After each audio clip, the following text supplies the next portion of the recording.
Bismillahirrahmanirrahim. Assalamualaikum warahmatullahi wabarakatuh.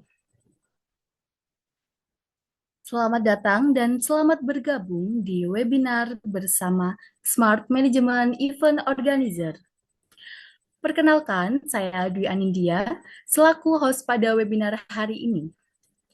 Senang sekali bertemu dengan kalian semua, baik yang bergabung melalui Zoom maupun melalui YouTube.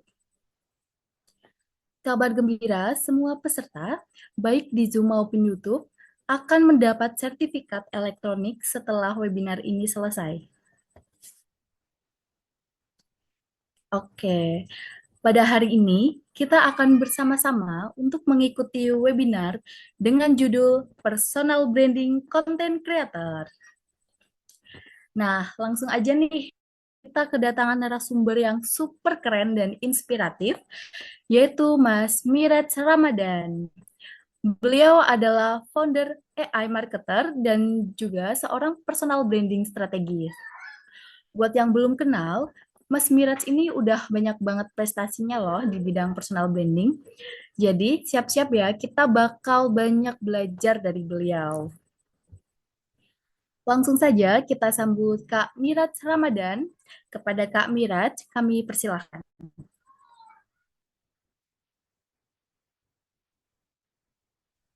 Oke, suara saya kedengaran jelas nggak ya? Terdengar, Kak. Oke, denger ya. Sebentar, sebentar.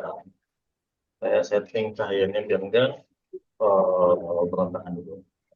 Ini sistemnya nanti mau saya presentasi atau mau tanya jawab aja nih?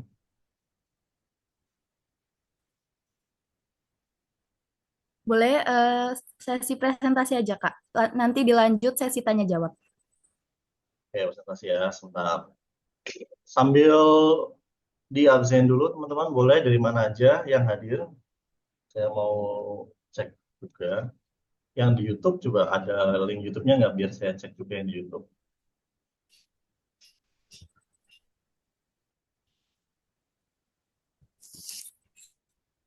Oh ya, saya setting.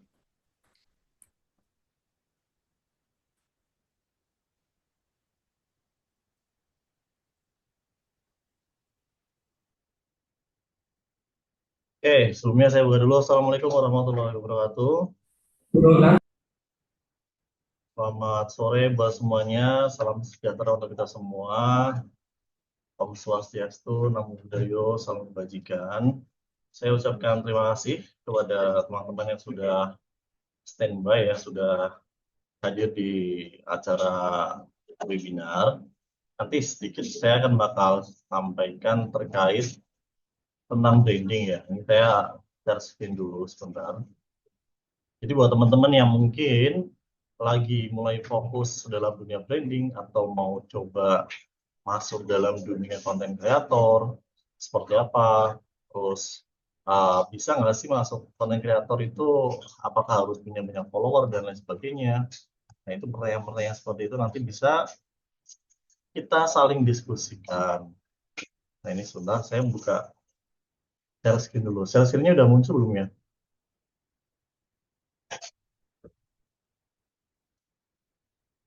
Belum muncul, Kak. Belum muncul ya, sebentar ya. Sebentar, sebentar ya. Ini teman-teman yang join dari mana aja teman-teman? Boleh sambil di absen dulu ya. Sambil di absen di komen-komen. Ini saya sambil share screen dulu. Muncul nggak ya?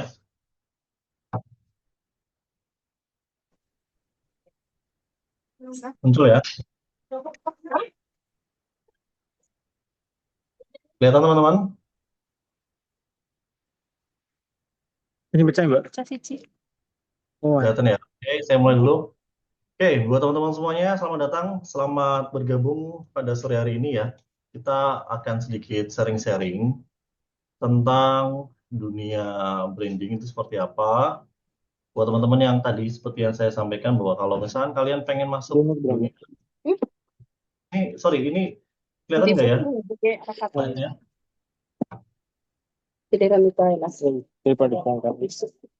Slide-nya muncul nggak teman-teman? Muncul, Kak.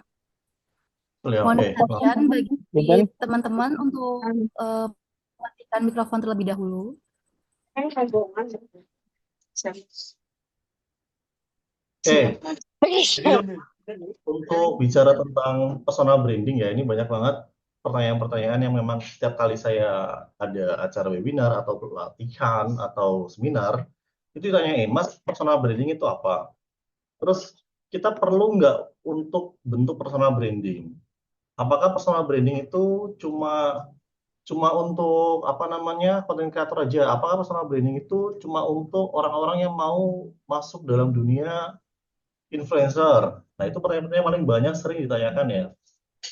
Nah, di sini saya pengen sampaikan dulu teman-teman. Saya mau tanya dulu, kira-kira kalau misalkan kalian sekarang ada nggak yang masih kuliah? Atau ada nggak yang lagi kerja? Nah, sekarang saya tanya, kira-kira personal branding itu perlu nggak buat kalian? Kalian tanya dulu dalam diri kalian, untuk orang yang belum pernah masuk dalam dunia personal branding ya. Karena apa? Karena kemarin terakhir kali saya ngisi untuk acara personal branding itu, isinya adalah teman-teman dari ini ya, dari anak-anak pesantren. Nah, saya tuh ngisi di depan teman-teman pesantren, yang mana mereka luar biasa banget. Mereka punya pengen ada satu impian, yaitu mereka punya personal branding yang pengen ditunjukin sama orang. Cuma mereka bingung mulainya dari mana. Karena mereka ngerasa mereka tuh mereka tuh basically dari pesantren. Kak, anak pesantren bisa nggak sih untuk menunjukin personal branding? Nah, jadi pertanyaan-pertanyaan itu yang paling banyak sering muncul di pertanyaan-pertanyaan kalau misalkan kita lagi ngisi-ngisi acara. Nah, di sini saya tekankan sama kalian semua ya, personal branding itu adalah sesuatu yang sangat penting. Pertama, kenapa kita harus personal branding? Sekarang saya tanya sama kalian, kalau misalkan kalian kerja, kalau dapat kerjaan, kalau misalkan kalian tahu ya, setiap kalian dapat kerjaan itu HRD bakal minta untuk apa namanya lihat CV kalian, selain itu juga mereka ngelihat apa Instagram kalian. Pernah nggak kalian coba ngelamar suatu pekerjaan tapi dimintain CV atau dimintain sama HRD-nya itu selain CV tapi Instagram juga atau sosial media juga. Tujuannya supaya apa ya? Tujuannya supaya kita biar tahu nih sebagai HRD kita nggak bisa nerima orang seenaknya aja. Ya kalau misalkan contoh saya kalau misalkan ngerekrut orang buat jadi karyawan, ya saya nggak mau gambling dong. Saya nggak mau ibarat kata kayak beli kucing dalam karung ya. Walaupun di CV memang jelas kalian tunjukkan. Nah, tapi contoh kebanyakan orang itu kan kebanyakan kan subjektif ya. Misalnya kalian bikin CV. CV kalian ditulis di situ adalah untuk TOEFL-nya berbahasa Inggris 5 dari 10. Terus berbahasa Indonesianya 9 dari 10 misalkan. Terus contoh Excel, penggunaan Excel 9 dari 10. Nah, siapa yang menilai itu kan kalian sendiri. Itu kan sifatnya adalah subjektif. Nah, supaya apa yang ada di CV kalian itu terpampang nyata, apa yang ada di CV kalian itu bisa dimudah dimengerti sama orang lain, satu-satunya cara ya dari cara untuk personal branding gitu kan. Karena apa? Kita nggak mungkin dong ngeliatin CV satu persatu. Kayak contoh, misalkan ada orang dengan kualifikasi yang sama ya, orang dengan kualifikasi yang sama, sama-sama IPK-nya 3 misalkan, mendaftar suatu pekerjaan, tapi yang satu itu aktif di sosial media dan aktif untuk sharing-sharing tentang apa yang dia lamar. Misalkan dia sebagai seorang akuntan. Ada orang dengan sama-sama IPK 3 di bidang akuntansi, tapi yang satu, orangnya itu nggak pernah menunjukkan apapun tentang kegiatannya di bidang akuntansi, nggak pernah menunjukkan dia pernah ketemu siapa, nggak pernah menunjukkan dia pernah belajar apa. Beda sama satu orang lagi yang sering, walaupun mungkin misalkan IPK-nya bisa dibilang di bawah dari yang 3 itu, tapi dia di sosial medianya itu menonjolkan bahwa dia ini orangnya suka bergaul sama orang-orang yang paham tentang akuntansi. Dia itu orangnya suka bergaul sama, suka belajar tentang akuntansi dimanapun, mau melalui online, mau melalui offline, dia suka belajar itu. Nah, akhirnya akan ada dua pilihan, tapi dengan pilihan itu sudah sangat tergambar jelas. Kita akan pilih orang yang walaupun IPK-nya di bawah 3, tapi kalau dia banyak berkutat di bidang akuntansi, ya kita akan pilih orang itu dengan anggapan bahwa mereka sudah menunjukkan personal brandingnya. Nah, jadi bagi saya, personal branding ini adalah suatu bentuk kesiapan dari kita untuk menerima peluang-peluang yang lainnya, atau menerima peluang-peluang yang lebih besar lagi. Jadi personal branding itu penting banget. Contoh misalkan, kalian seorang karyawan, sekarang sebagai seorang karyawan, kalian menciptakan suatu personal branding yang baik di kerjaan kalian, menciptakan suatu persona yang baik di apa yang kalian kerjakan di suatu bidang itu, kira-kira bos kalian akan melirik nggak, ya kan? Kira-kira manajer kalian bakal melirik nggak untuk, oh, kayaknya nih orang lebih paham tentang bidangnya nih, kayaknya nih orang lebih paham tentang apa yang dikerjakan, kan akan lebih dilirik daripada orangnya nggak pernah nunjukin apa-apa, yang cuma berangkat kantor habis itu pulang, berangkat kantor habis itu pulang, yang nggak ada salahnya ya untuk kita berangkat kantor pulang, berangkat kantor pulang. Tapi kan alangkah lebih baiknya kalau misalnya kalian punya sesuatu yang menjadi bisa ditonjolkan. Nah, jadi apa itu personal branding? Personal branding adalah value apa yang kalian punya, tapi kalian bold, ya, kayak tadi saya bilang, personal branding adalah value yang kalian punya dalam diri, tapi kalian tebalkan. Itu yang disebut personal branding. Personal branding itu bukan citra atau bukan pencitraan. Ya, sorry, personal branding itu bukan pencitraan, tapi suatu value yang kalian punya, kemudian kalian pertebal. Itu yang disebut personal branding. Contoh, misalkan kalian ya sesimpel inilah, kalian yang ada dalam Zoom ini atau ada dalam YouTube ini, lagi nonton webinar ini, kalian share aktivitas kalian lagi ngikutin webinar tentang personal branding. Besok kalian ngikutin webinar lainnya, kalian share juga apa yang kalian, kegiatan yang kalian lakukan untuk ngikutin materi-materi lain. Nah, lama-kelamaan akan terbentuk personal branding dalam diri kalian bahwa kalian adalah orang yang suka belajar atau orangnya suka mencari ilmu. Itu akan tercipta secara natural ya, jadi tidak akan dibuat-buat. Nah, kemudian contoh, misalkan kalian orangnya suka membaca. Kalian suka membaca, dimanapun tempat kalian suka baca buku, dimanapun tempat kalian suka bawa buku, nanti lama-kelamaan orang akan melabeli kalian bahwa orang yang suka membaca. Nah, dari situ akan disebut sebuah namanya personal branding. Nah, di sini saya punya satu strategi ya, ini strategi yang sudah saya rangkum sedemikian rupa, biar kalau misalkan kalian penasaran nih, kayaknya aku tuh personal brandingnya apa ya? Contoh deh, sekarang saya tanya, jangan nggak usah sebut bahas personal branding dulu, saya tanya dulu sama kalian, cita-cita kalian apa? Coba, bisa nggak kalian jawab dalam sepersekian detik? Kemudian saya tanya lagi, hobi kalian apa? Bisa nggak kalian jawab sepersekian detik? Terus sekarang pertanyaannya, kalian itu punya talenta apa? Ada nggak yang bisa jawab sepersekian detik? Talenta apa kalian? Punya talenta apa? Kak, talenta aku suka rebahan. Ya, itu talenta juga sih. Memang nggak semua orang suka rebahan. Terus hobi aku suka olahraga, ya kan? Misal contoh, itu bisa jadi personal branding kalian. Kalian suka olahraga, kalian suka running. Kontenin secara terus-menerus bahwa kalian suka running, kalian suka jogging, dikontenin. Lama-kelamaan akan terbentuk persona bahwa kalian adalah seorang personal brandingnya adalah seorang pelari. Ya, orang yang suka running, atau orang yang suka jogging. Itu akan terbentuk secara natural. Nah, di sini aku punya satu jurus, yaitu strategi 1 jam bangun personal branding. Bisa kalian tiru atau bisa kalian coba praktekkan. Nanti kalau udah ada hasilnya, silakan langsung hubungin saya di DM atau by WhatsApp juga bilang, Kak, saya udah menemukan personal branding saya mau seperti apa. Langsung aja saya mulai ya. Ini waktunya nggak usah lama-lama ya. Nah, disclaimer dulu, ini adalah planning yang sudah saya buat beberapa kali untuk saya mix and match-kan supaya cocok untuk siapapun. Mau kalian masih kuliah, masih sekolah, ataupun sudah kerja, ini akan mudah untuk dicoba ya. Silahkan dibaca dulu ya. Kalau udah paham, boleh di screenshot, boleh nanti dibaca lagi. Nanti kita akan bicarakan bareng-bareng. Yuk, mari kita mulai untuk materi pertamanya. Oke, materinya kurang lebih ada 5 ya. Ada 5 yang akan saya bicarakan nanti. Yang pertama adalah fast research. Bagaimana cara kita untuk meresearch kira-kira kita tuh personal brandingnya mau seperti apa. Terus fast positioning. Nah, barangkali kalian sudah tahu nih, kalian sudah tahu citranya mau seperti apa, tapi kalian belum tentukan positioning. Positioning ini adalah suatu pembeda antara kalian dengan orang lain. Contoh, kalian sama-sama suka konten running, suka konten lari. Kalian pengen bikin konten lari juga. Tapi apa yang membedakan kalian sama orang-orang yang konten lari juga? Kalau kalian sama-sama aja, kan orang jadi bingung. Kayak, ini nggak ada pembeda, ngapain kita follow, ya kan? Jadi akan ada yang namanya positioning. Itu tujuannya adalah untuk membedakan antara kalian punya personal branding dengan orang lain. Supaya kalian punya nilai jual yang lebih. Itu yang disebut positioning. Kemudian yang ketiga adalah fast image. Nah, kalian pengen menciptakan image seperti apa, dan ada beberapa image yang memang cocok untuk kalian coba, ada beberapa image yang memang cocok untuk kalian tiru. Jadi kalian bisa persepsikan masing-masing image orang itu berbeda-beda. Contoh, image-nya Atta Halilintar, kalian paham seperti apa?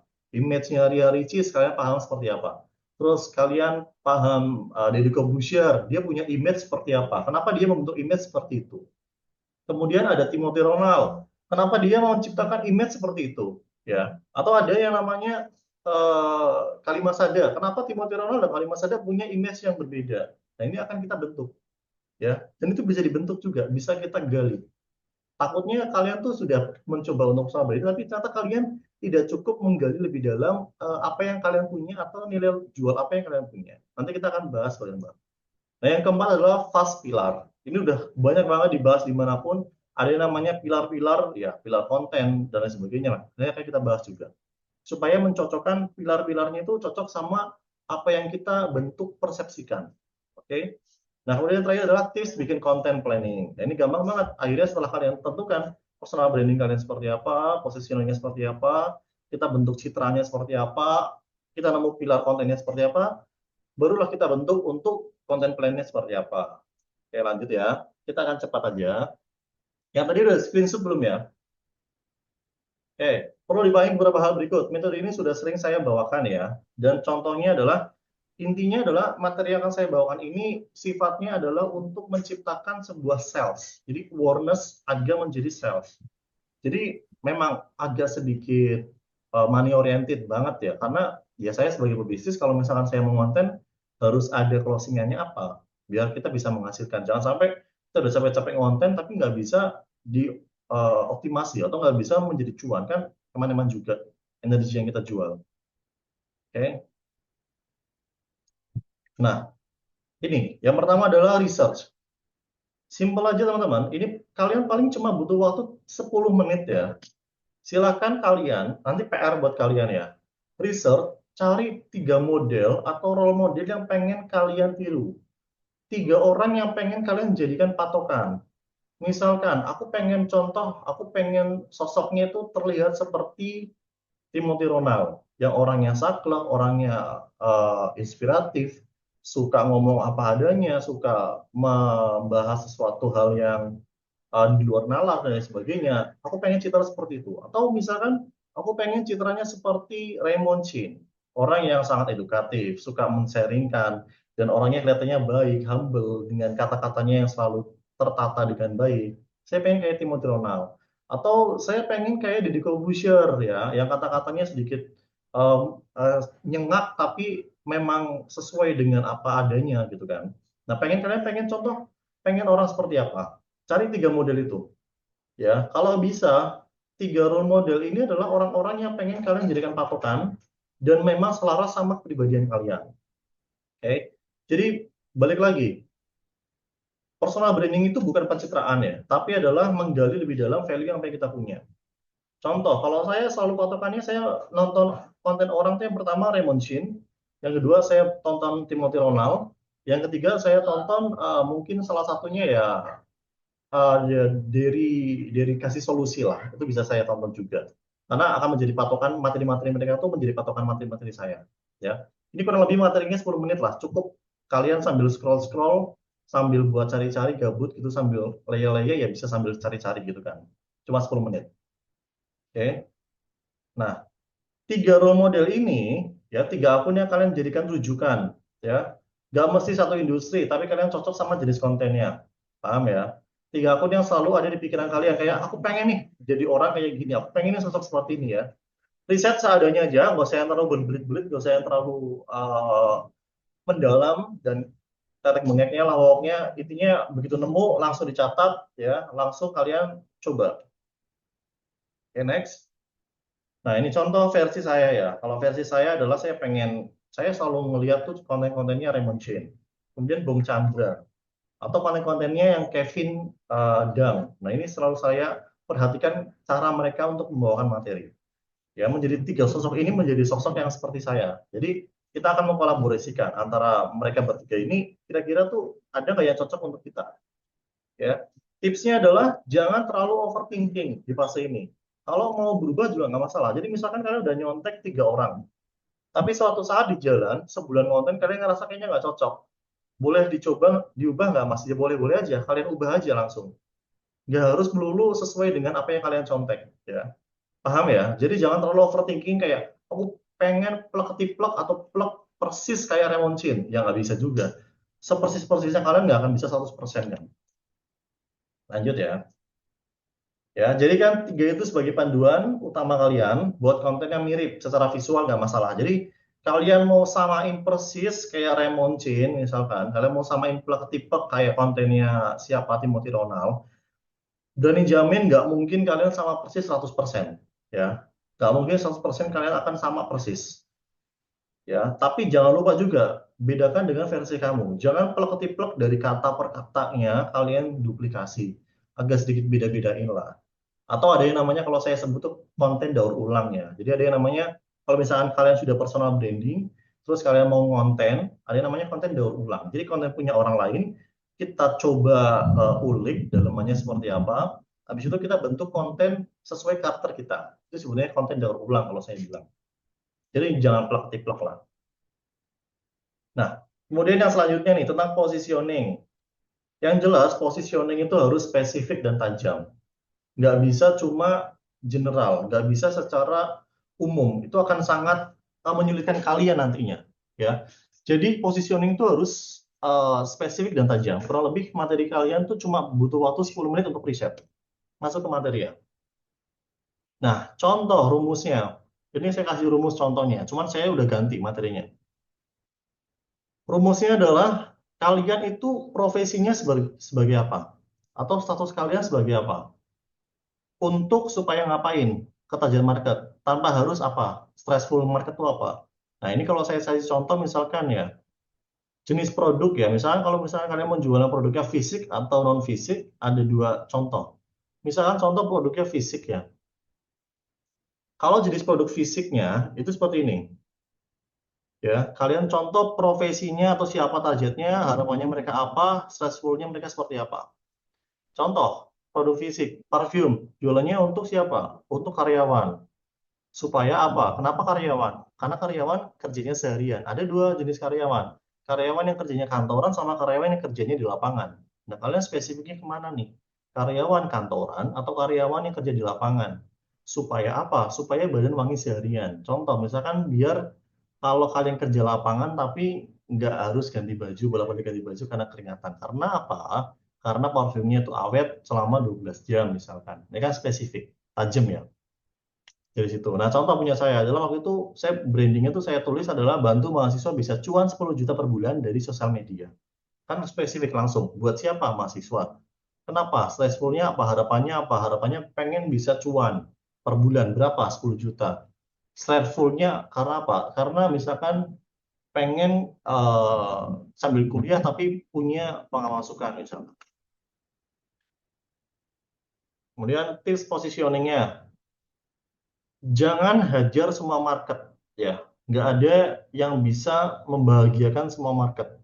Kalian harus tentukan market kalian, harus bijak. Nggak bisa kalian hajar semuanya. Saya pengen pengen semuanya mas. Saya pengen untuk anak SMA, saya pengen untuk mahasiswa, saya pengen personal branding saya masuk juga untuk karyawan, saya pengen masuk juga untuk ke para ibu-ibu pejabat, ibu rumah tangga, bapak rumah tangga, saya pengen masuk ke semuanya mas. Nggak bisa. Kalian harus tentukan, kalian harus pilih, kalian harus masuk kemana. Ya, jadi jangan mencoba untuk membahagiakan semua orang. Jangan mencoba untuk menggurui semua orang. Kalian harus tahu posisi kalian di mana. Kalau mau target semua orang dan berharap berhasil, pastikan kalian punya banyak modal. Bisa, Mas. Bisa kok kita menargetkan semua orang, bisa. Tapi harus apa? Harus modalnya banyak. Karena apa? Untuk menarget dengan radius segitu besarnya, dengan viewer yang segitu banyaknya, orang yang berbeda-beda, kalian harus menyiapkan materi atau uang yang lebih. Yang pertama, Kalau dari konten kalian nggak cukup ngena, kalian bisa gunakan uang kalian untuk iklan, gitu kan. Makanya modelnya harus banyak. Jadi nggak bisa kalian sasar ke semua orang, harus bijak. Ya, balik lagi harus bijak tentuin positioningnya kalian di mana. Bikin positioning senyaman kalian dan seelegan mungkin. Kalau bisa, yang membuat kalian itu seakan-akan itu satu level di atas orang lain. Ya. Perhatikan, kadang kala teman-teman, untuk menentukan sebuah positioning ini orang suka bingung. Kayak terasa ada yang sebutannya itu kutukan pengetahuan. Kalian tahu nggak kutukan pengetahuan? Contoh, ada orang pinter main pingpong. Ya.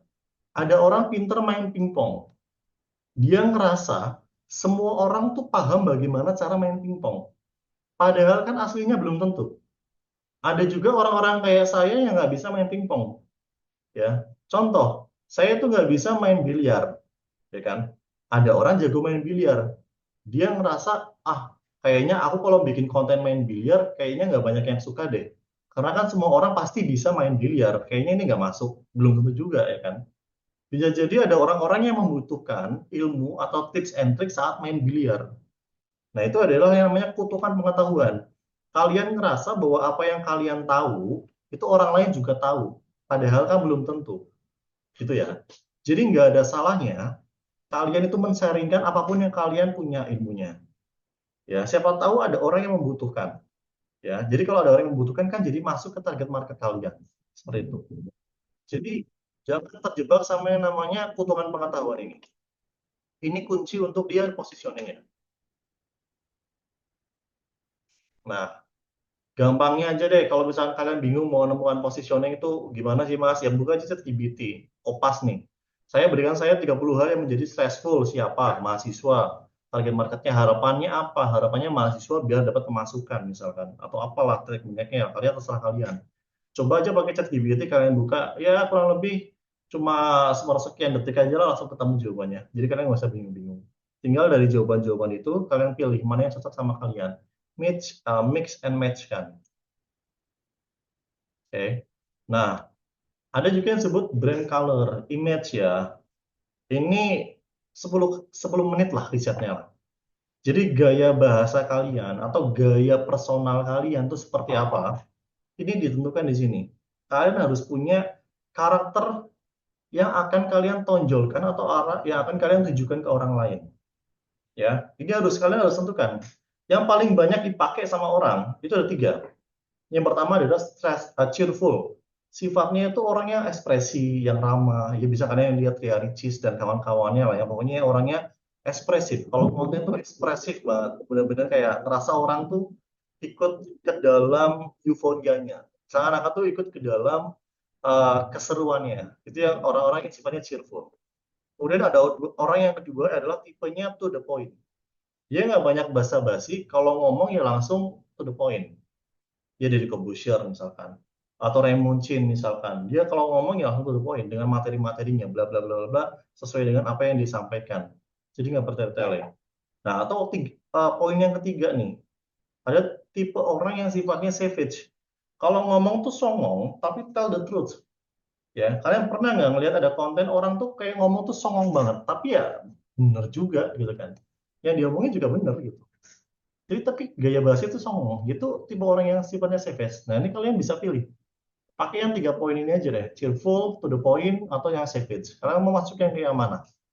Biar kalian tahu, ya kalian perbanyak risetnya lah. Kira-kira kalau cheerful aku cocok nggak ya? Energi juga gampang habis nggak ya? Atau kalau to the point, aku cukup nggak ya untuk menggali sebuah materi atau narasi? Atau yang savage, aku cukup nggak ya untuk orang tuh ngerasa kalau aku bakal songong? Kalau aku songong tuh layak atau cocok apa enggak ya? Kalian cocokin aja lah. Kalian bisa riset-riset ya, kurang lebih 10 menit lah. Oke. Nah, tentukan layout desain kalian atau reels kalian. Samain kayak role model, nggak masalah. Mau samain plug jiplak mulai dari frame-nya, mulai dari pakaiannya, mulai dari warna background-nya, ya nggak masalah juga. Ya. Riset yang kalian suka, yang kalian cocok. Ya, jangan sampai karakter kalian tuh malah justru membebankan sama diri kalian. Karena apa? Karena karakter yang akan dibentuk ini akan kalian pakai long last. Ya, akan kalian pakai sehari-hari. Jangan sampai kalian capek sendiri kayak aku kayaknya udah nggak cocok nih ngonten kayak gini. itu yang bisa mengakibatkan kalian akhirnya nggak fokus untuk konten ya. Udah malah lagi semangat-semangatnya konten, tapi di akhir tengah-tengah tuh kayak ngerasa aku capek banget lo konten. Kenapa ya? Karena kalian nggak cocok sama gaya bahasa kalian. Kalian nggak cocok sama apa yang kalian presentasikan. Akhirnya kalian ngerasa capek sendiri, kalian nggak nyaman. Niru orang nggak apa-apa, asalkan memang cocok sama persona kalian. Ya, seperti yang saya bilang, sebagus-bagusnya kalian niru nggak mungkin 100% sama plek tiplek, nggak mungkin. Toh juga kalau orang yang memang sudah lama dalam bidangnya, mereka nggak bakal masalah kok kalau misalkan kalian tiru-tiru, ya mereka juga akan sadar bahwa kalian eh, branding pemula atau kalian content creator pemula, yang mereka nggak akan masalah. Mereka akan oke-oke aja, kayak gitu ya. Nah, konten pilar nih, 3 pilar dasar untuk 30 konten. Waktunya ya kurang lebih 25 menit lah. Kalau kalian sudah terbiasa untuk membuat konten pilar, ini akan terasa gampang dan terasa mudah. Jadi nggak akan susah-susah teman-teman ya. 3 pilar aja yang kalian pakai, nggak usah muluk-muluk. Pilar pertama adalah tentang story, tentang apa namanya storytelling atau dan sebagainya. Saya kasih bocoran bahwa tahun 2025 itu konten yang paling banyak disukai adalah konten-konten yang sifatnya storytelling, perjalanan karir. Kayak kemarin di TikTok itu ada sih namanya Riksi atau siapa tuh yang benar-benar baru mulai konten di TikTok 1 hari menjadi selebgram TikTok, apa-apa langsung viral, langsung FYP, ya kan? Orang tuh lebih suka untuk mengikuti perjalanan seseorang. Jangan yang tiba-tiba gludak langsung punya mobil banyak, tiba-tiba langsung jualannya banyak. Enggak. Orang tuh suka untuk mengikuti perjalanan hidup seseorang. Karena dia ngerasa in charge dalam situ. Dia ngerasa kayak aku menjadi apa nih, menjadi pensupport dia nih dari nol. Itu orang tuh suka kayak gitu. Ya itu sifatnya hard selling. Hard selling tuh bisa kalian langsung jual produk atau jasa lah ya. Pokoknya itu ya kalian bisa jadi afiliator, kalian bisa jualan produk yang kalian punya atau nge-live dan sebagainya. Main di situ aja, di koridor-koridor itu aja juga udah cukup. Atau yang bentuknya sifatnya engagement, sifatnya tanya jawab, sifatnya adalah melempar sebuah opini, sifatnya adalah membuat sebuah perdebatan, sebatas-batas itu aja. Jadi yang pertama adalah tentang story, yang kedua adalah kalau misalnya kalian punya produk ya jual produk aja langsung, atau yang ketiga sifatnya adalah kalian menjual sebuah narasi atau menjual sebuah diskusi di publik. Kayak misalkan yang sering saya dengar itu diskusi tentang kayak contoh yang lagi sering dibahas, gimana sih pendapat kalian tentang pemangkasan anggaran, efisiensi anggaran, bla bla bla bla bla. Nah, ntar orang bakal komen tuh, engage-nya di situ. Masuk aja ke situ. Oke. Tips untuk menemukan ide, ini gampang banget. Zaman sekarang tuh mau jadi content creator tuh udah nggak susah-susah, udah nggak pusing-pusing ya. Kalian tinggal cari idenya, ya, buka ChatGPT, oke, buka ChatGPT, kalian masukkan prompt-nya, kalian masukkan prompt yang sesuai sama kalian, kalian cari bagaimana cara membuat prompt, kalian masukkan idenya, nanti kan ketemu tuh ide dari ChatGPT apa. Nah, nanti tinggal kalian bentuk skripnya. Jadi ChatGPT ya jangan sampai kalian jangan benar-benar ngandelin ChatGPT. Jadi ChatGPT itu cuma untuk nyari ide aja, entah skripnya kalian kembangin lagi gitu. Jangan jangan mentah-mentah dari ChatGPT. Harus kalian kembangin juga. Pertanyaan umum ya. Pertanyaan paling sering muncul ditanyain. Ada beberapa nih. Mungkin kalian juga menanyakan hal yang sama. Gimana cara menentukan target market yang tepat buat konten saya? Ya kita mau nggak mau ya teman-teman ya. Kita harus testing. Nggak bisa kita benar-benar konten pertama itu langsung ketemu marketnya. Kecuali kemarin tuh si Trixie itu. Itu benar-benar dia baru posting satu video langsung FYP. Komennya langsung 5 ribuan dan naik banget. Ya kalau di kita ya orang-orang yang benar-benar biasa-biasa aja kayak gini ya kita harus testing. Kita harus coba mix and match kan semua konten kita coba mana yang cocok sama kita. Nanti kan akan ketemu. Pakai rumus untuk menentukan target market ya. Tadi saya sampaikan ada rumusnya. Supaya market kalian nggak terlalu melebar-lebar jauh. Ya, target market gak jelas maka kontennya otomatis nggak jelas juga. Di sini poinnya. Jadi kalau kalian udah bingung nih marketnya mau siapa, akhirnya kalian konten tuh ya serampangan aja. Apa yang lagi viral kalian ikutin, apa yang lagi tune in yang kalian ikutin, ya kan? Nanti akhirnya kalian capek sendiri, kalian bosan sendiri. Akhirnya udah nggak lanjut lagi konten, kayak gitu. Boleh ganti di tengah jalan nggak mas untuk personal branding? Ya boleh-boleh aja, nggak ada salahnya. Kalian mau gonta-ganti juga nggak masalah. Tapi yang jelas kalian harus ada waktu dulu. Jangan sampai kalian baru mau banget mulai tapi udah langsung bosan, udah langsung pengen ganti. Minimal 3 bulan konsisten deh. Sehari posting lima, gitu kan. Harus data oriented, jangan cuma karena perasaan doang. Kalau merasa merasa aku kayaknya konten ini bagus deh, disukain banyak orang, ya belum tentu juga gitu kan. Bisa jadi konten yang menurut kalian bagus, tapi menurut audiens jelek ya bisa jadi. Lihat datanya. Apa tanda konten kita bagus dan masih dilanjutin? Uji coba paling nggak 3 bulan, seperti yang saya sampaikan. 1 sampai 3 konten yang dibuat ada yang tembus sampai di atas 1.000 view. Kalau udah 1.000 view sudah bagus lah, udah oke lah. Susah banget. Saya juga ngerasa ini, kalau untuk di Instagram saya ya, Instagram saya tuh kayaknya lagi kena shadow ban deh. Kayaknya susah banget untuk naik.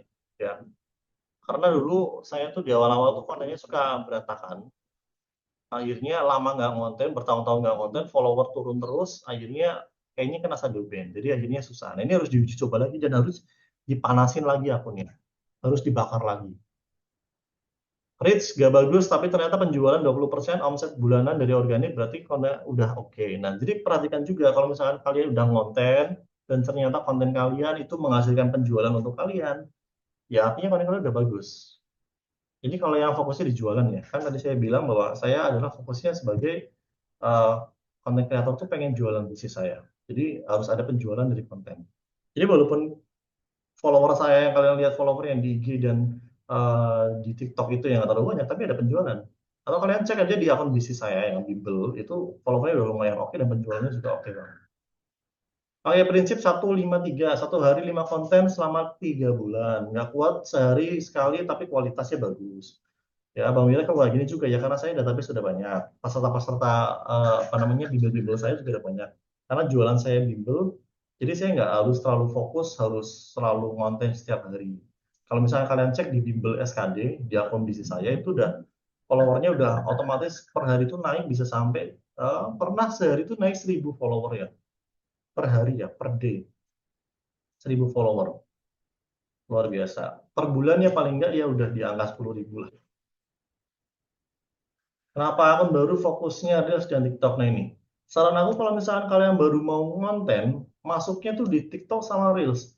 Karena mereka itu tidak terikat sama algoritma yang kalau misalkan kalian konten, itu akan disebar ke follower, dari follower akan disebar lagi ke ini, bla bla bla, itu enggak. Ya kalau Reels itu benar-benar kalian followernya nol, kalau konten kalian layak disebarluaskan, ya akan disebarluaskan.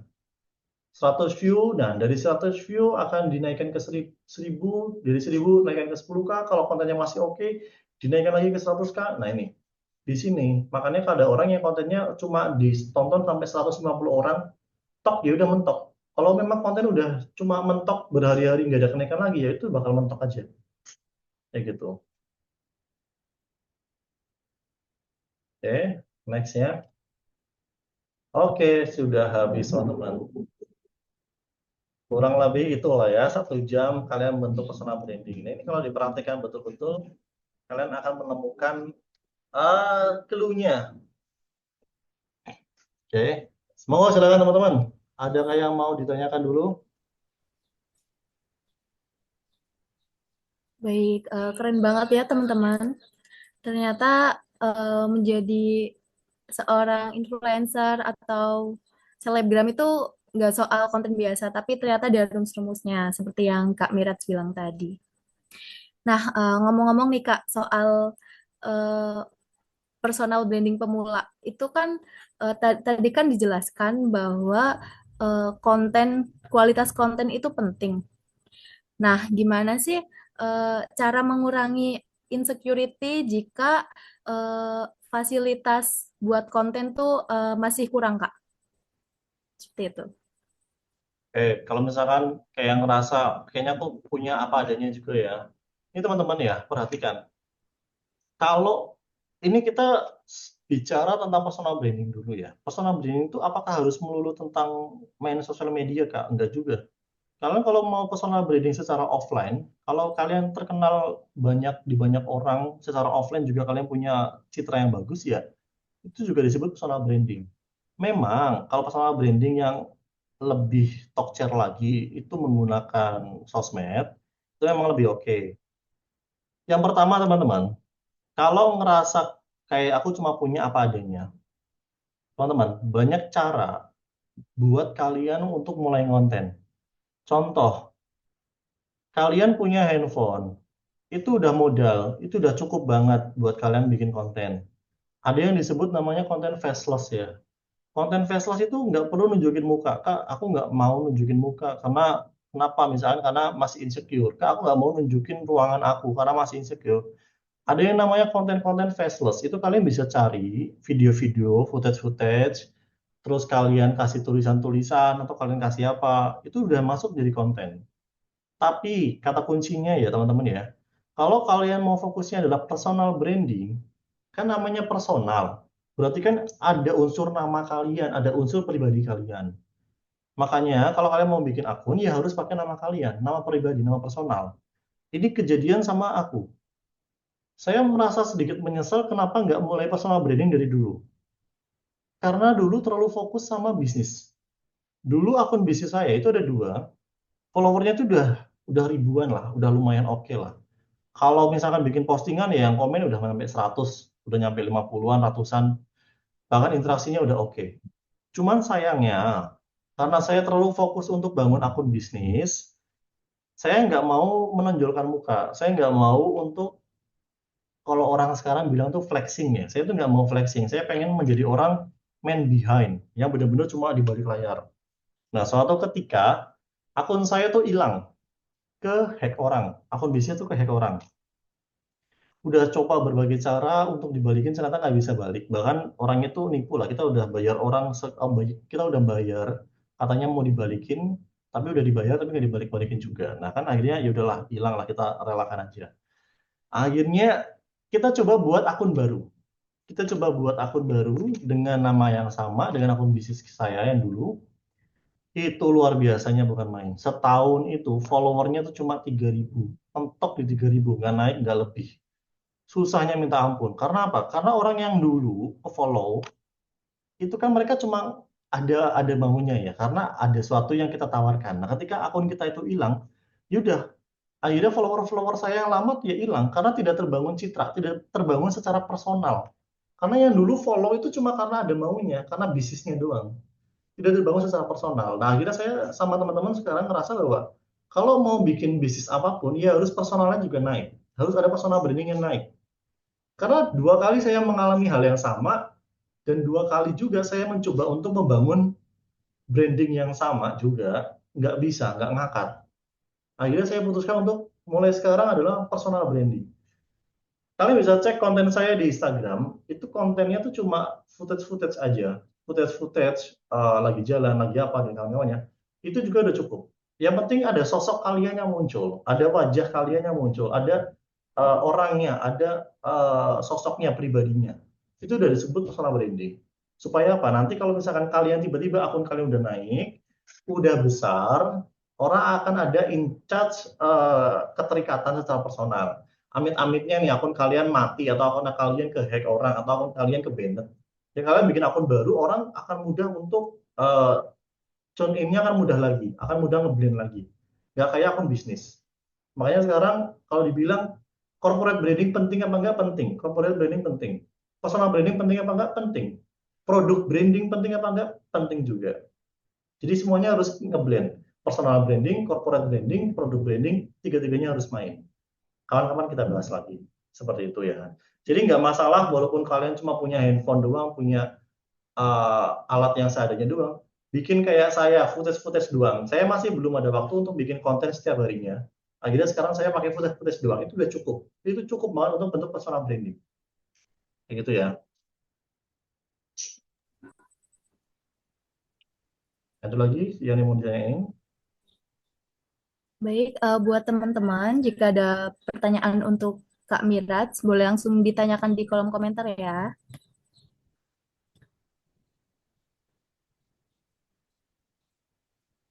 Yuk, silakan.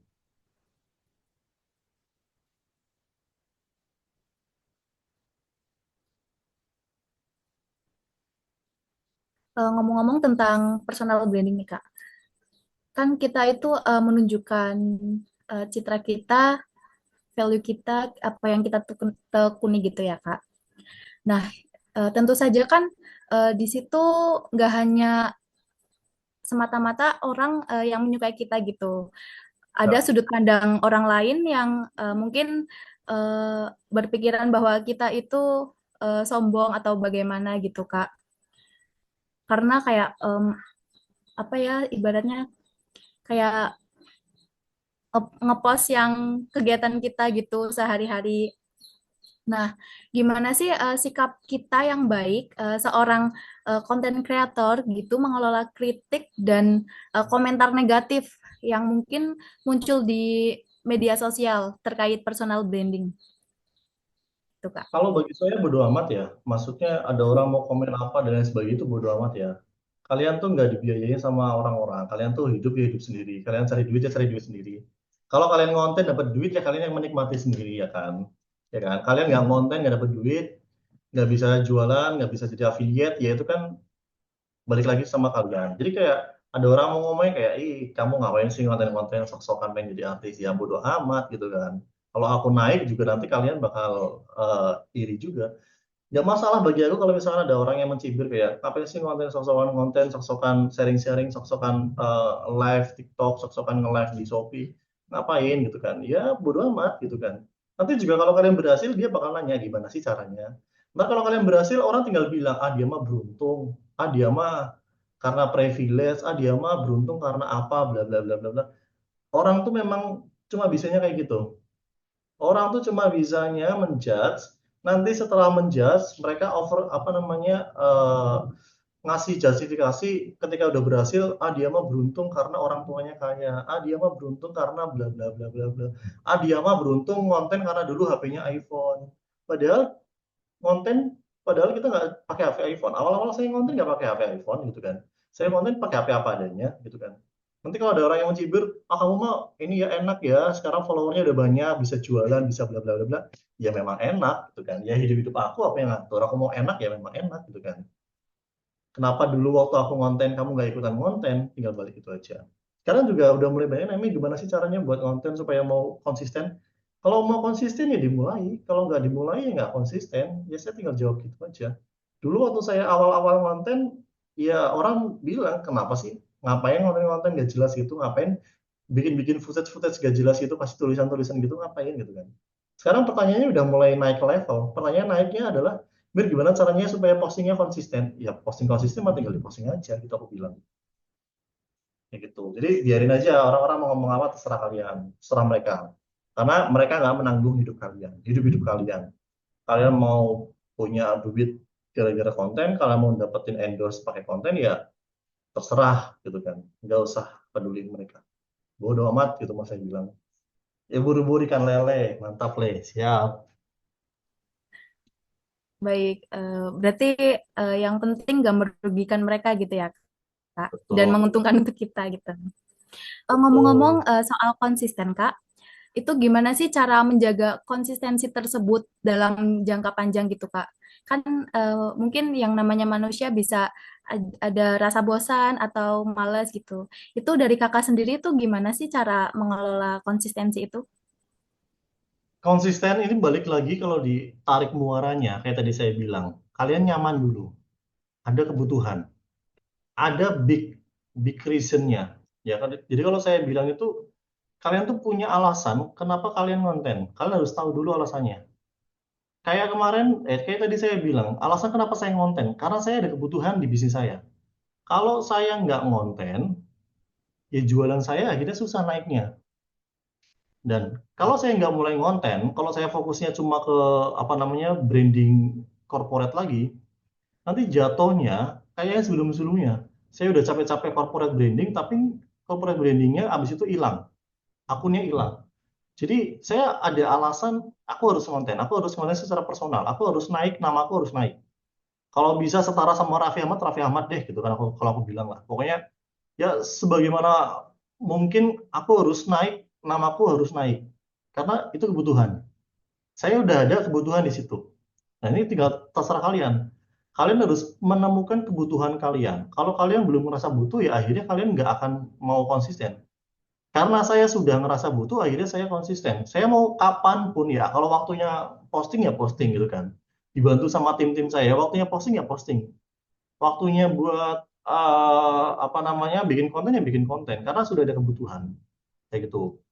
Jadi nggak ada tuh, kalian kalau udah ngerasa ada suatu kebutuhan, kalian kalau menemukan suatu alasan, nanti akan kebentuk sendiri sebuah pola. Nah, itu yang polanya yang akan membuat kalian jadi konsisten. Kayak gitu. Jadi temukan dulu alasannya. Kenapa aku ngonten? Kenapa aku bikin konten? Kenapa aku harus masuk personal branding? Kenapa? Kenapa? Kenapa? Udah ketemu kenapanya, kalian akan konsisten sendiri. Itu akan otomatis. Jadi nggak usah muluk-muluk deh pakai bahasa awam. Intinya adalah temukan kebutuhan kalian. Itu bahasa bahasa mudahnya lah. Baik, terima kasih Kak atas jawabannya. Sekali lagi buat teman-teman, jika ada yang ingin ditanyakan, silakan diketikkan di kolom komentar ya, teman-teman.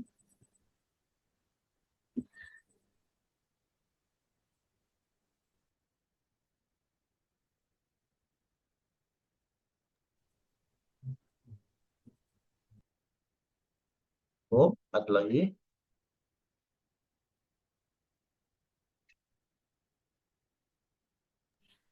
Saya ada pertanyaan lagi, Kak.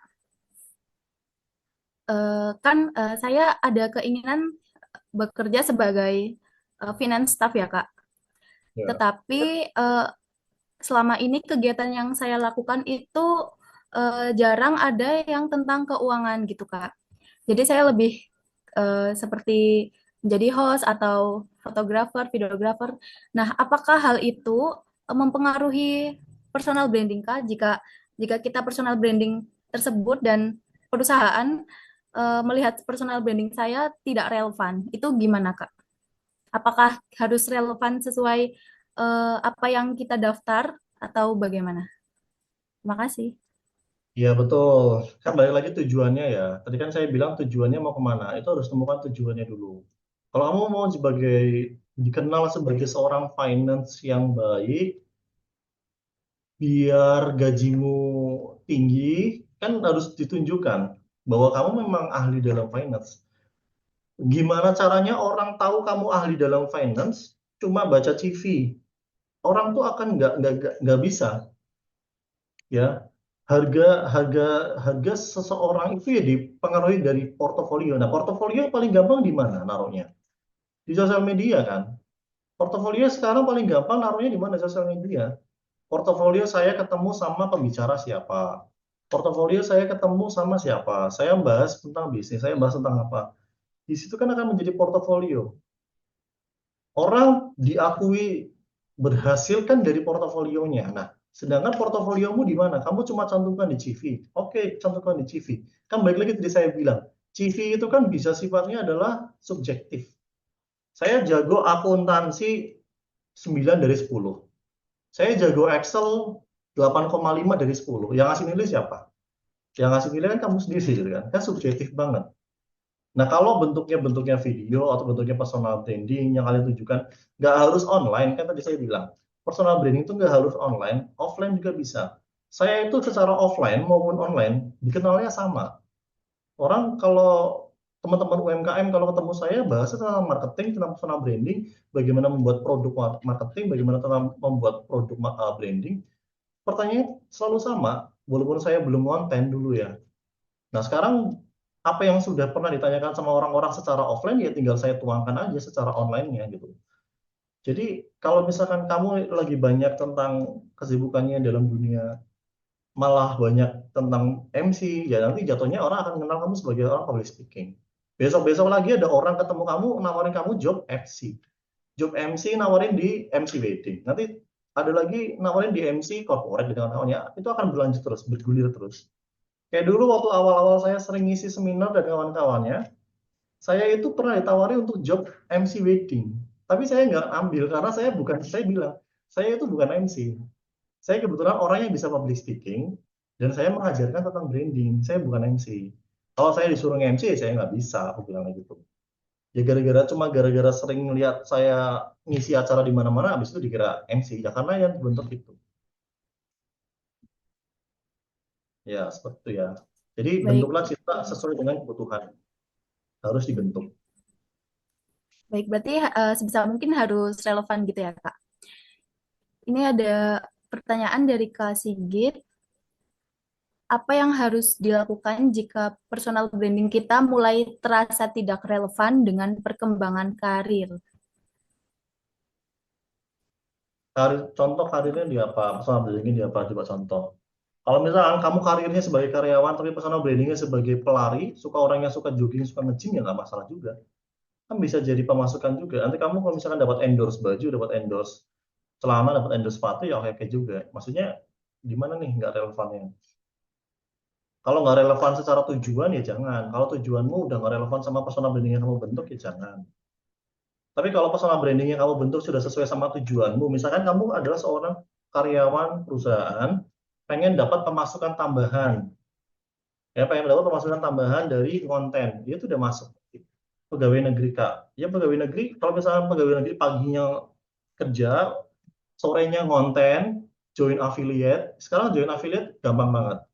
Jualan di Shopee, kalian bisa cek sekarang tuh orang-orang karyawan, orang-orang ibu rumah tangga, sekarang masuk ke Shopee affiliate itu banyak banget yang kemarin saya ketemu di Jakarta, ibu-ibu rumah tangga itu punya 10 studio affiliate.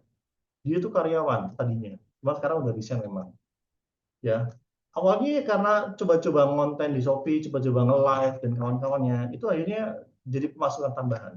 Nah, sekarang personal brandingnya terbentuk di situ, ibu rumah tangga yang jago nge-live, jago jualan, akhirnya diundang kemana-mana sebagai pembicara. Bentuklah personal brandingnya terbentuk. Kalau misalnya pegawai negeri mau bentuk personal brandingnya di mana?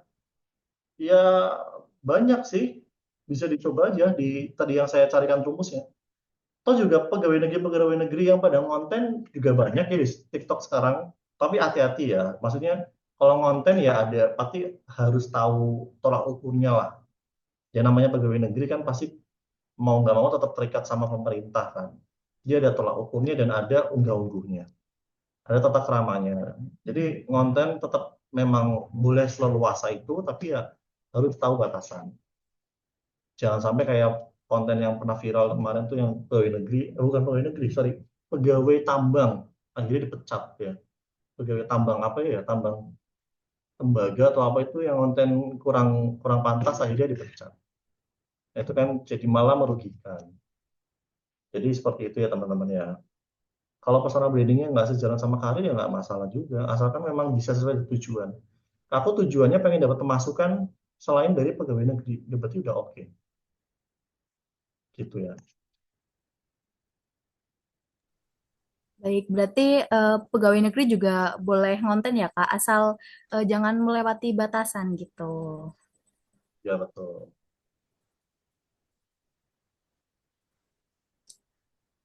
Baik, bagi teman-teman, jika ada pertanyaan lagi, boleh diketikkan di kolom komentar ya. Oh ya, Kak, saya ada pertanyaan lagi. Kan setiap apa ya, setiap yang akan dilakukan orang pasti kan punya panutan ya, Kak. Kalau boleh tahu siapa sih panutan atau orang yang jadi contoh buat Mas Mirat selama menjadi konten kreator? Yang jadi patokan saya kalau ngonten tuh Timothy Ronald, ya Hmm. kontennya dia bagus banget. Walaupun saya rasa masih jauh kalau misalkan mau ngikutin dia, walaupun dia lebih muda dari saya. Ya dia lebih muda dari saya, dia umurnya masih 23 tahun. Tapi saya memperhatikan bagaimana cara dia untuk menyampaikan, bagaimana cara dia untuk membuat suatu materi, dia oke. Terus yang kedua ada yang namanya Raymond Chin. Raymond Chin itu bagus dalam segi riset. Ya, mungkin timnya juga banyak ya. Jadi risetnya tuh oke. Jadi semua materi-materinya benar-benar sesuai dengan riset yang dia alami sendiri dan dia riset mendalam. Terus yang ketiga, kalau misalkan dalam dunia perkontenan, itu ya kalau belajar tentang branding atau belajar tentang marketing, ya aku belajar sama yang pertama dari Zulkifli, terus yang kedua sama Fahmi, Mahir Digital, terus ada lagi em, banyak sih ya, banyak kok orang-orang yang memang bisa jadi patokan itu kalau saya patokannya ke mereka-mereka itu. Jadi kiblatnya apa yang saya sampaikan, apa yang saya perbuat itu ya ngikutin tren mereka. Karena bahasanya ya teman-teman ya, kita itu kan udah hidup udah capek ya. Kalau harus ditambah harus ngeriset sendiri kan jadi ikutan capek. Jadi saya itu sifatnya tuh untuk saat ini ya dompleng, dompleng dulu lah. Kita tuh daripada capek-capek ya makanya saya bilang amati, tiru, modifikasi itu betul. Ya, betul itu. Itu resepnya paling jitu. Amati dia ngomongin apa, amati dia mempraktekkan apa, tiru, posting dah. Ya kan? Modifikasi sedikit-sedikit, posting dah tuh apa yang mereka perbuat. Karena mereka tuh punya tim yang banyak untuk meriset sesuatu, sedangkan kita seorang diri mau ikut-ikutan seperti mereka, kan kita nggak punya tenaga lebih untuk meriset-meriset itu. Jadi apa yang mereka sampaikan, ya udah kita ikutin aja apa yang mereka sampaikan, kita tinggal ikutin aja yang mereka perbuat, ya pasti mereka sudah meriset mendalam. Kenapa mereka melakukan itu? Pasti ada alasannya. Jadi nggak usah susah-susah lagi harus meriset sendiri. Kayak gitu ya. Baik, berarti bisa dengan ini ya Kak, ATM, amati, tiru, modifikasi. Betul. Oh ya Kak, penting nggak sih punya mentor buat karir, terutama kalau misal mau menekuni di bidang konten kreator Kak? Penting banget. Aku bilang penting banget. Karena ya tadi saya bilang, aku sendiri ngeriset sana sini tuh capeknya bukan main, udah capek tenaga, capek pikiran, capek materi, ya uang yang dihabiskan untuk coba iklan, uang dihabiskan untuk coba bikin konten, bayar orang, dah itu udah banyak banget. Itu kalau nggak terarah, akhirnya akan buang-buang modal dan capek sendiri, akhirnya malas konten lagi. Nah, karena sekarang saya sudah punya patokan ke siapa, jadi ya saya jadi easy going aja. Saya tahu apa yang akan saya lakukan. Jadi tinggal mengikuti polanya, ya akan lebih mudah daripada kita harus mencoba-coba sendiri. Makanya mentor itu penting banget. Saya rugi ratusan juta di bisnis ya gara-gara saya nggak punya mentor. Makanya sekarang mau nggak mau apa yang harus dilakukan ya cari mentor yang benar-benar sesuai dengan yang kalian tuju. Itu mentor itu penting banget. Baik, untuk mentor sendiri itu gimana sih Kak? Kayak kita cari mentor yang pas untuk kita gitu. Apakah kita mengajukan ke beliau atau bagaimana Kak? Nah, ini yang suka salah kaprah. Mentor itu nggak mau ngajarin orang yang nggak bisa apa-apa juga. Jujur. Saya pun ngajarin-ngajarin orang itu kalau misalkan mereka diajarinnya masih nol besar, kita nggak mau. Kalian harus punya value dulu. Contoh misalkan ya, saya kemarin ke Jakarta ketemu mentor-mentor besar, mentor-mentor hebat. Saya bisa ngeblend sama mereka. Saya ngobrol panjang lebar hampir sejam di belakang panggung ya, di belakang panggung. Ya karena saya bisa, ada yang saya tawarkan dan ada yang saya bisa sampaikan. Kalian tiba-tiba nih, ucuk-ucuk datang ke siapa misalkan, contoh ke mentor, ke siapa? Mentor kalian pengen belajar tentang digital marketing misalnya, pengen ucuk-ucuk datang ke Fahmi, Fahmi Mahir Digital. Ya kalian akan nggak bisa menyamakan frekuensi, harus samakan dulu frekuensinya, kalian punya value dulu. Value kalian apa? Kalau tiba-tiba ucuk-ucuk kalian datang ke Andrew atau ucuk-ucuk kalian datang ke siapa? Ke Raffi Ahmad. Ke Raffi Ahmad pengen belajar sama Raffi Ahmad ya nggak bisa. Kalian harus samakan frekuensinya dulu. Bahwa kalian sudah sama frekuensinya, ada yang kalian tawarkan, value apa yang bisa kalian perbuat, ya orang akan mudah untuk ngeblend kayak gitu kan. Makanya harus kalian tuh, makanya tadi saya bilang, personal brandingnya kalian dibentuk dulu. Mau apapun itu personal brandingnya, yang penting kalian tuh ada punya sesuatu yang bisa kalian tonjolkan. Kalau ketemu orang lain, contoh misalkan, kemarin saya ketemu sama mentor-mentor saya di Jakarta, saya nggak perlu ngobrol panjang lebar, tunjukin aja, Mas ini konten yang saya buat seperti ini bisnis saya, bla bla bla bla bla bla bla. Oh iya bagus, bla bla bla. Jadi nyambung, ngeblendnya enak. Coba kalau tiba-tiba datang muncul, Mas mohon maaf saya pengen jadi muridnya jenengan, saya pengen dimentorin gitu, bisa nggak? Ya ngapain dulu siapa gitu? Apa apa benefitnya buat saya kalau ngajarin kamu gitu kan? Jadi harus punya value dulu, kayak gitu. Ya kalau nggak punya value, jadi jatuhnya apa ya? Kalian ikut kelas harus bayar. Ya makanya kalau misalkan ada orang nawarin kelas dan berbayar ya jangan jangan dikomplain, jangan dicaci maki ya. Karena itu cara buat kalian bisa masuk ke kelasnya udah syukur kalian bisa masuk kelasnya diajarin. Kalau kalian nggak punya value apa-apa, pengen di mentoring, ya buat apa? Untungnya apa buat si mentor gitu kan? Kayak gitu teman-teman. Baik, berarti value itu penting banget ya, Mas. Itu penting. Misalnya kita gimana sih biar sama-sama semangat dan jadiin prioritas buat konten?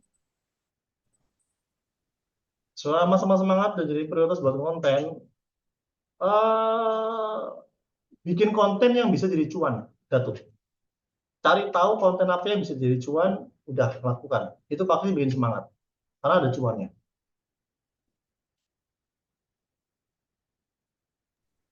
Berarti cuan juga sumber ini ya, motivasi untuk semangat konten gitu, Kak.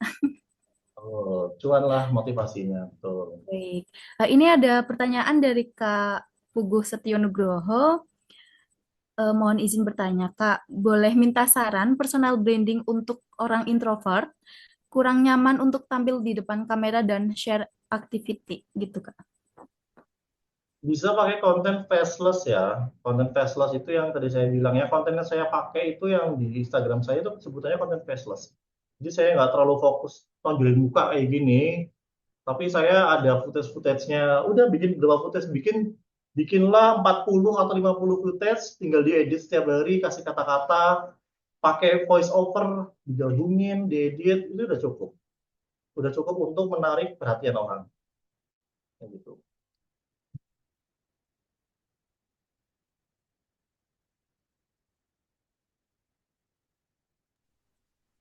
Baik, bagi teman-teman jika ada pertanyaan lagi boleh.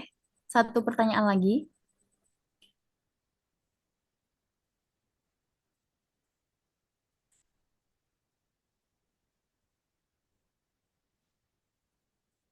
Saya izin bertanya lagi, Kak.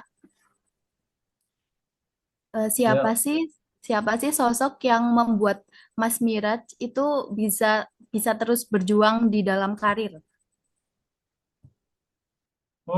Sosok ya. Sosok apa nih? Sosok di internal apa di eksternal nih? Sosok Di ya, biar saya terus berjuang ya diri saya sendiri lah. Diri saya sendiri lah, biar orang biar apa biar tetap terus berjuang ya karena saya ada tujuan yang harus saya capai, makanya saya terus mau berjuang. Sosoknya ya saya.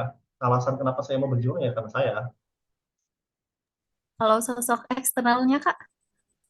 Sosok eksternal ya bisa ya keluarga lah ya, keluarga. Saya keluarga teman-teman terutama ya karena saya punya harapan lebih biar bisa membantu banyak orang kayak gitu. Makanya saya berjuang lumayan keras ya karena saya pengen uh, bisa membantu banyak lah.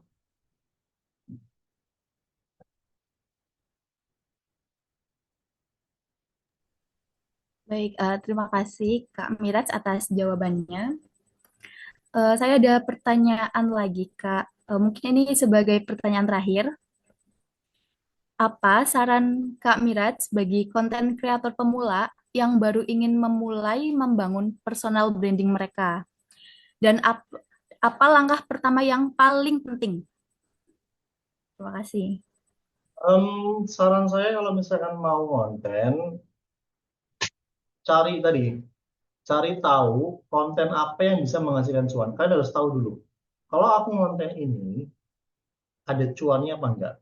Jujur aja, kalau saya selalu bilang ya harus money oriented ya, karena biar kalian ada apa namanya ada pacuannya. Yang pertama, kalian tahu dulu konten kalian goalsnya kemana. Kalau saya goalsnya ya jelas ke cuan, saya harus cari cuan di konten. Kalau udah mulai, udah mau coba konten, udah tahu harus konten apa, mulai aja dulu. Gak usah nunggu perfect, gak usah nunggu punya mic, gak usah nunggu punya lighting, gak usah nunggu punya kamera iPhone, gak usah nunggu punya studio live, gak usah nunggu punya follower 1.000, gak usah nunggu punya follower 10.000, gak usah, mulai aja dulu. Ya, mulai sekarang aja, nggak usah nunggu macam-macam. Langsung dimulai dengan apa adanya. Nggak punya HP, ya nggak mungkin nggak punya HP. HP pasti punya, ya kan? Nah, HP-ku buluk, pinjam punya HP teman, nggak masalah, gitu kan? Kayak gitu. Jadi mulai aja dulu sekarang. Kayak gitu ya.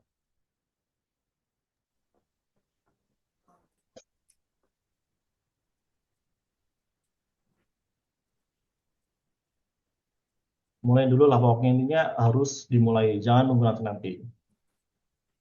Baik, yang penting ini ya Kak, berani memulai gitu. Ya betul.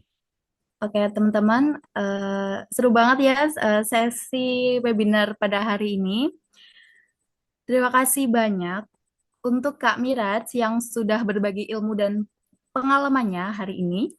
Semoga ilmunya bermanfaat dan menginspirasi kita semua untuk membangun personal branding yang lebih keren. Dan terima kasih juga untuk semua peserta webinar yang sudah mengikuti webinar ini sampai selesai. Selanjutnya akan ada webinar lagi dengan tema yang tidak kalah menarik nih teman-teman. Untuk peserta, silakan menghubungi admin pendaftaran untuk mendapatkan e-sertifikat. Kunjungi website di www.smeo.my.id untuk mendapatkan informasi webinar lainnya. Saya, Dwi Anidia selaku host mengucapkan terima kasih dan sampai bertemu kembali di webinar selanjutnya. Wassalamualaikum warahmatullahi wabarakatuh.